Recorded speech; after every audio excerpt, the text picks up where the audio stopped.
جناب علی محمد خان صاحب. جی بسم اللہ الرحمن الرحیم. اللہم صلی وسلم وبارک علی سیدنا محمد رسول اللہ صلی اللہ علیہ وآلہ وسلم. هو اللہ الذی لا الہ الا هو عالم الغیب والشہادہ هو الرحمن الرحیم. هو اللہ الذی لا الہ الا هو الملک القدوس السلام المؤمن المہیمن العزیز الجبار المتکبر سبحان اللہ عما یشرکون. هو اللہ الخالق البارئ المصور له الاسماء الحسنى یسبح له ما فی السماوات والارض وهو العزیز الحکیم. صدق اللہ مولانا العظیم. جناب ڈپٹی اسپیکر قاسم سوری صاحب، یہ اس ایوان میں میری 7ویں کنٹینیوس بجٹ سپیچ ہے. ماضی میں کافی حالانکہ میں اکنامکس کا آدمی تو نہیں ہوں، لیکن کوشش کی. آج میں چاہوں گا کہ میں کوئی ایسی بات کروں کہ جو ہماری یوتھ ہے اور جو ہماری نوجوان ہیں، جو نوجوان نسل ہے جو ہمارے بعد آ رہی ہے، کہ ہم کوشش کریں کہ ان کو بتائیں کہ اس ملک کا وے فارورڈ کیا ہے. ہم سے غلطیاں بھی ہوئی ہیں لیکن سارا اندھیرا بھی نہیں ہے. وے فارورڈ دینا اس ایوان کا کام ہے. میں ان لوگوں میں سے نہیں جو میں یہ کہوں کہ ماضی میں جو حکمران آئے ہیں انہوں نے صرف تباہ کیا ہے. کوششیں ہوئی ہیں، اس پہ میں تھوڑی سی بات کروں گا. میں لمبی بات بھی نہیں کرنا چاہتا. ماضی کے دھندلکوں میں اگر آپ آنکھیں بند کر کے جھانکیں تو آپ کے کانوں میں آوازیں آئیں گی کہ بن کے رہے گا پاکستان اور بٹ کے رہے گا ہندوستان. آوازیں آتی ہیں، کانوں میں آوازیں آتی ہیں. جب آپ کتاب اٹھا کے دیکھتے ہیں آپ کے کانوں میں آوازیں آتی ہیں. پورے ہندوستان کے طول و عرض سے لوگ جوق در جوق آ رہے ہیں لاہور منٹو پارک، اور وہاں پہ قرارداد لاہور پیش ہونی ہے، اور وہاں امت مسلمہ کا ایک عظیم لیڈر محمد علی جناح، جس کی تصویر قاسم صاحب آپ کے پیچھے موجود ہے، انہوں نے اس کو پریزائڈ کرنا ہے، انہوں نے اس کو کنوین کرنا ہے.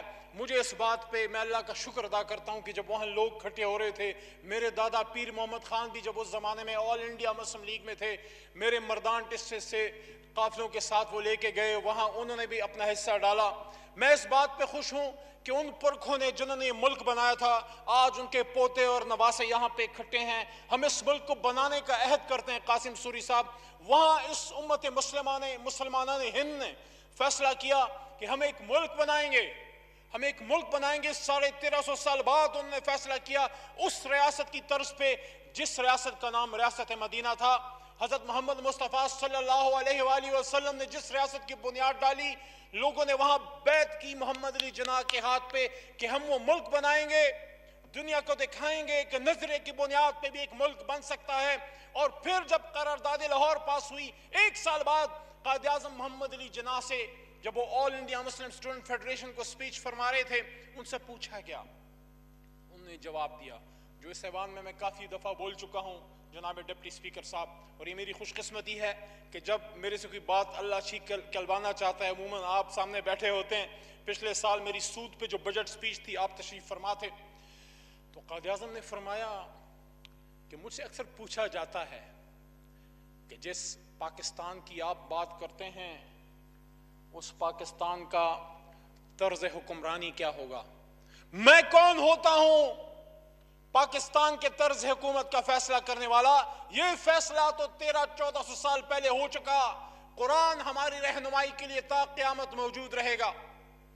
مجھے خوشی ہے کہ 75 یا 72 یا 73 سال بعد اس ہفتے کیا ہے کہ بی ایس سی کی ڈگری اسی کو ملے گی بی ای کی جامعات سے جو قرآن بترجمہ پڑھے گا. دیر آیت درست آیت. میں توقع کرتا ہوں، میری ڈیمانڈ ہے اپنی حکومت سے بھی، میں تجویز بھی پیش کروں گا کابینہ میں بھی جناب وزیر اعظم صاحب کو، کہ یہ جو فیصلہ پنجاب حکومت نے کیا ہے اس کو ہم مرکز میں، پختونخوا میں اور اس کے ساتھ ساتھ بلوچستان میں، اور سندھ کے وزیر اعلیٰ صاحب سے بھی ریکویسٹ ہے کہ وہ بھی اس کو ادھر لاگو کریں. کیونکہ علامہ اقبال رحمۃ اللہ علیہ نے فرمایا تھا، جنہوں نے خطبہ الہ آباد دیا، جو پاکستان کے جن کی سوچ کی بنیاد پہ قائد اعظم جو ہے انہوں نے پاکستان بنایا، کہ وہ زمانے میں معزز تھے مسلمان ہو کر اور تم خوار ہوئے تارک قرآن ہو کر. 27 رمضان کو جو ملک جناب ڈپٹی اسپیکر صاحب بنا اللہ کے نام پہ، لا الہ الا اللہ محمد رسول اللہ کے نام پہ، جب تک قرآن پہ نہیں چلائیں گے نہیں چلے گا لارڈ مکالے کے قانون پہ یہ ملک. درنگی چھوڑ یک رنگ ہو جا. اپنے آپ کو کہہ رہا ہوں، کسی کو نہیں کہہ رہا. اور اپنے یوتھ کو یہ میسج دینا چاہتا ہوں اپنے بیٹے عثمان کو اور اس کے جیسے بے شمار بچوں کو، عمر کو، علی کو، حسین کو، سب کو میں میسج دینا چاہتا ہوں کہ دو رنگی چھوڑ، یک رنگ ہو جا، سراسر موم ہو یا سنگ ہو جا. چھوڑ دو کہ علی محمد اور قاسم سوری کیا کر رہا ہے، تم کیا کر رہے ہو. اس ملک کے لیے تمہارا کیا رول ہے؟ اگر تم ایک چھوٹے سے کلرک بھی ہو تو کیا تمہارے دفتر سے، تمہاری میز سے فائل جو ہے وہ بغیر وصولی کی جاتی ہے کہ نہیں؟ اپنی میز کی حد تک تو انصاف کرو. علی محمد اپنی وزارت کی حد تک تو انصاف کرو. قاسم سوری صاحب اپنی کرسی کی حد تک تو انصاف کرو. اور عمران خان صاحب اپنی کرسی کی حد تک انصاف کرو. کیونکہ اللہ عمران خان سے بھی پوچھے گا، آپ سے بھی پوچھے گا، قاسم صاحب مجھ سے بھی پوچھے گا، اور ان سے بھی پوچھے گا جو پاکستان کا یہ حال کر کے چلے گئے. ملک تو بن گیا، زندگی نے وفا نہ کی. اس میں بھی کوئی حکمت ہے. شاید اللہ چاہتا تھا کہ قائد اعظم عزت سے چلے جائیں. جاتے جاتے ڈائریکشن دے گے جناب ڈپٹی سپیکر صاحب، اس میں سے ایک بات پہ بھی ہم نے عمل نہیں کیا. ایمان، تنظیم، اتحاد، کس پہ ہم نے عمل کیا؟ ابھی تھوڑی دیر پہلے بات ہوئی، ہمارے مولانا صاحب نے سود کے نظام پہ بات کی. آپ آج یہ بات کرتے ہیں، میں نے پچھلے سال بھی یہ بات کی، 2013 کے اپنی بجٹ سپیچ میں بھی یہ بات کی. لیکن 1947 میں جب پاکستان بنا، اس آدمی نے بھی یہ بات کی تھی، اور اس زبان میں بات کی تھی جن لوگوں کو وہ زبان سمجھ آتی ہے. جب اسٹیٹ بینک آف پاکستان سے انہوں نے سپیچ کے اندر فرمایا کہ I shall watch with keenness the work of your research organization in devising the banking principles, the economic principles according to the economic principles of Islam. State bank of Pakistan سے علی محمد یہاں سے سوال کرتا ہے، 72-73 سال سے you have failed Quaid Azam. ریاست پاکستان سے یہ سوال آج اس ایوان سے اٹھتا ہے، 72-73 سال سے قائد اعظم کی بات پہ عمل نہیں ہوا. سودی نظام سے نکلنے کا حکم اللہ تعالیٰ دیتا ہے، جب تک سودی نظام سے نہیں نکلیں گے 50,000 بجٹ اور لے کے آئیں، اسی طرح ہم رلتے رہیں گے. لیکن ہم نے اس کو تو چھوڑیں. ملک کا نظام کیسا ہوگا اس پہ بھی بتایا انہوں نے. وہ کیا کہتے ہیں، میرا اپنا ہی ایک ٹوٹا پھوٹا میرے ٹوٹے پھوٹے شعر ہیں کہ ہاں آج پھر جینے کو من کرتا ہے. ادھر اپوزیشن میں کھڑے ہو کے بولتا تھا، کچھ کرنے کو من کرتا ہے. ہاں آج پھر جینے کو من کرتا ہے. ڈپٹی سپیکر صاحب کچھ کرنے کو من کرتا ہے. وہ زلف کی گھنی چھاؤں، وہ آنچل کا لہرانا، وہ تھوڑا سا مسکا کے پھر آنکھ کا چورانا، پر ظلم کے اندھے ساحل میں، بدحالی کے اس عالم میں کچھ کرنے کو من کرتا ہے. ہاں پھر جینے کو من کرتا ہے. کاش میں لوٹا پاؤں ننھے ننھے ہاتھوں کو وہ قلم کا پکڑنا اور مٹی کا کھلونا. انگریزی میں ان کی سپیچ ہے، تھوڑا سا اس کا حصہ میں بار بار کم از کم 4-5 بار یہاں بول چکا ہوں. وہ کہتے ہیں کہ it is my firm belief that our true salvation lies in following the golden rules of conduct set for us by the great lawgiver of Islam. Let us lay the foundations of our democracy on true Islamic principles of social and economic justice. کیا فرماتے ہیں؟ مفہوم یہ ہے، میرا یہ پکا ایمان ہے. قائد فرماتے ہیں آج تک اس پہ ہم نے عمل نہیں کیا سر. میرا یہ پکا ایمان ہے کہ ہماری اصل نجات تب ہوگی جب اسلام کے ان سنہری اصولوں پہ عمل کریں جو اسلام کے سب سے بڑے قانون دان محمد رسول اللہ صلی اللہ علیہ وسلم نے ہمیں دیے. وہ چلے گئے، نہ ہم نے آئین دیا، نہ ہم نے اس ملک کو کوئی نظام دیا. جس انگریز سے اس ملک کو آزاد کیا تھا اسی کی بولی بول کے فخر کرتے رہے، اسی کا لباس پہن کے فخر کرتے رہے، اسی کے نظام کو چلاتے رہے. فرق صرف یہ آیا کہ وائٹ سے براؤن صاحب کی طرف چلے گئے. ہاں اچھا دور بھی آیا، گرین ریولوشن آئی، تربیلا ڈیم بنا، منگلا ڈیم بنا، لیکن آدھا ملک بھی تو گوایا. ہاں بیچ میں ہمیں لیڈرز بھی ملے. ہاں بھٹو صاحب آئے، 73 کا آئین دیا، غریب کے منہ میں زبان تھی اس کو آواز دی.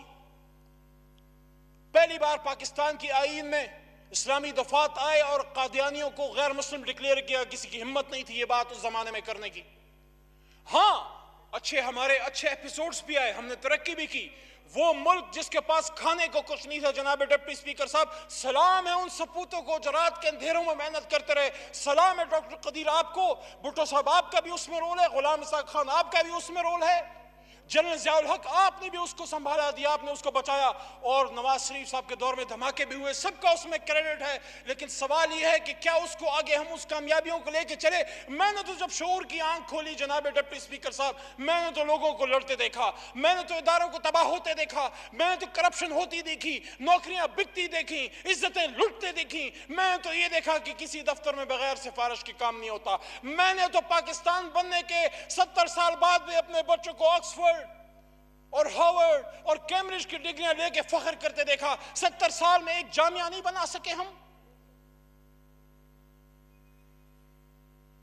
وے فارورڈ کیا ہے؟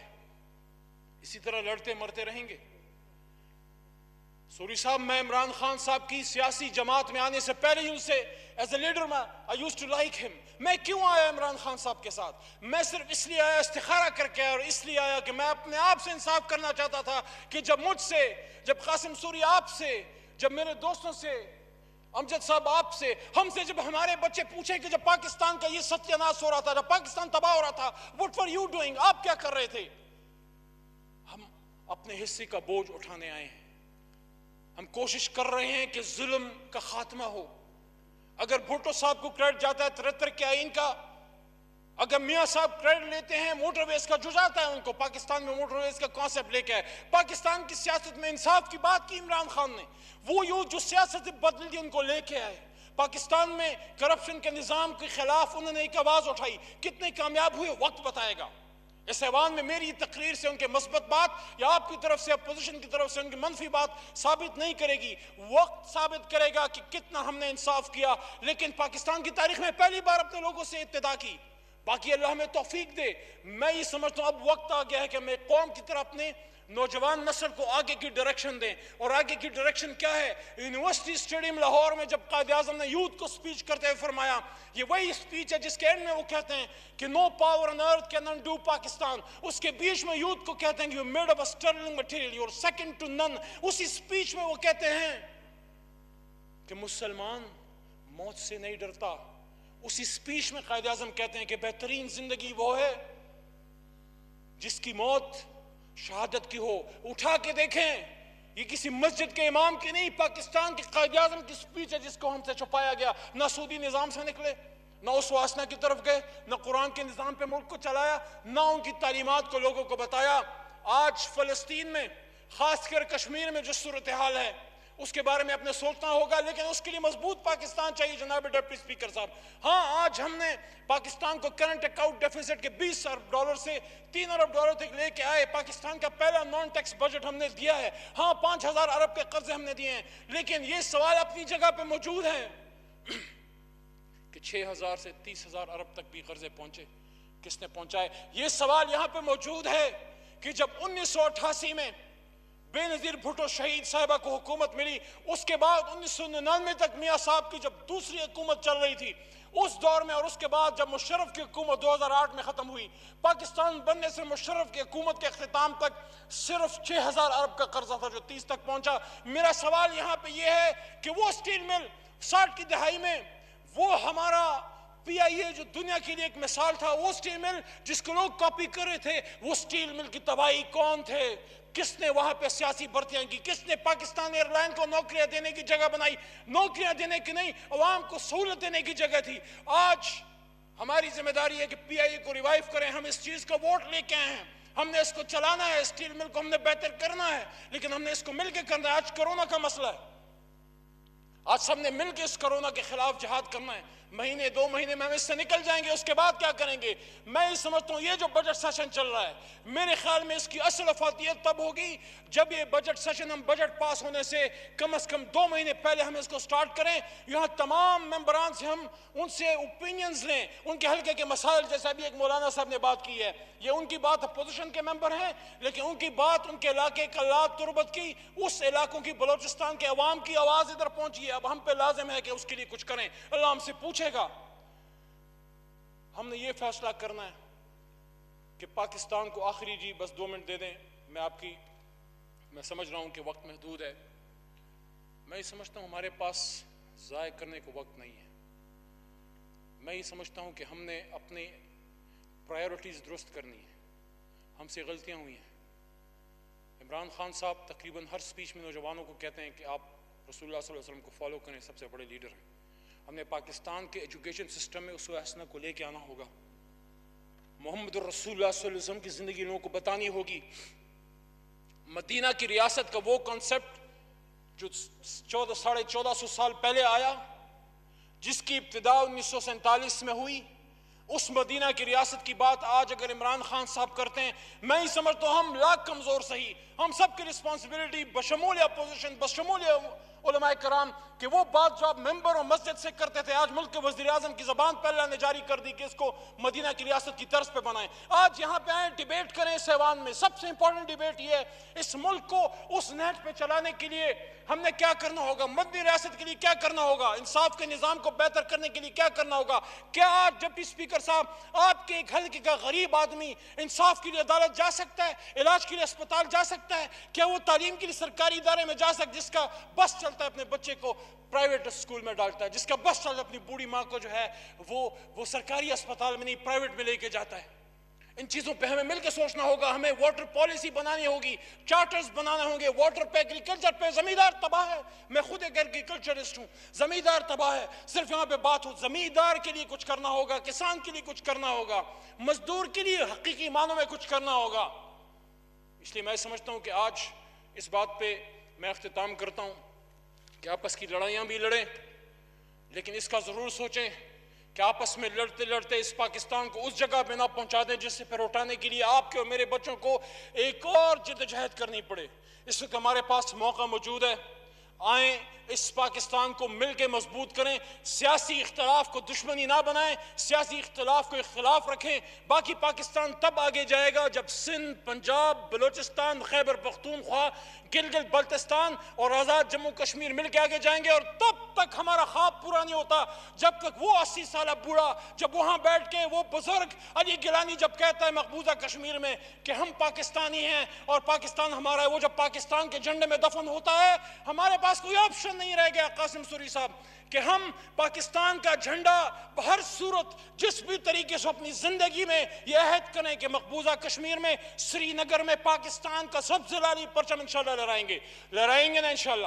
پاکستان کو تب تک قبر میں نہیں جائیں گے جب تک اس کو پاکستان کو وہ ملک نہ بنا دیں. آخری بات صرف 30-35 سیکنڈ. جو صوفی برکت صاحب اللہ ان کی مغفرت کرے، فیصل آباد میں ایک ملنگ آدمی جو کہتا تھا نا کہ میں جنگل میں بیٹھا ملنگ تو میں یاد آؤں گا. جو میں بات کرتا ہوں کہ وہ وقت آ رہا ہے جب پاکستان اسلام آباد کی ہاں اور نہ میں دنیا کی ہاں اور نہ ہوگی. آئیں پاکستان کو ایک نیوکلر پاور تو ہے، ہم اس کو intellectual, technological, ideological super power بنائیں. اگر اسرائیل کر سکتا ہے، صرف 60-70 لاکھ کی آبادی ہے، پشاور سے کم آبادی ہے، ہم 22 کروڑ دنیا کو بتا نہیں سکتے کہ ہم کون سی قوم ہیں. ہم بتا سکتے ہیں.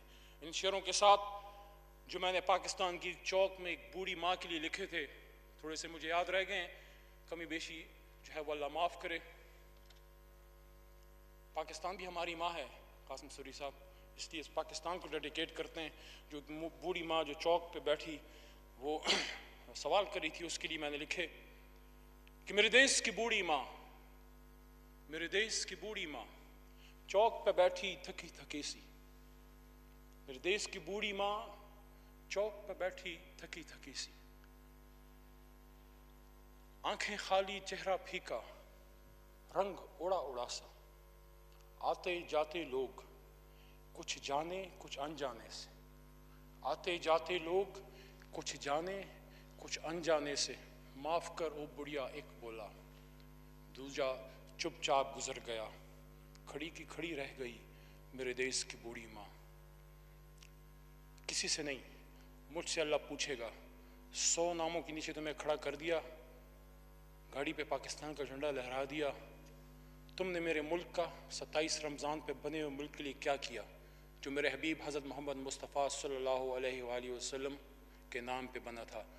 آپس کی چھینا جپٹی کی، آپس میں ایک دوسرے سے لان تان کیا، یا دل جمی سے اپنے حصے کا بوجھ اٹھایا؟ پاکستان زندہ باد. بہت شکریہ جی. ایوان کی کارروائی بروز جمعہ 19 جون 2020 صبح 11 بجے تک ملتوی کی جاتی ہے.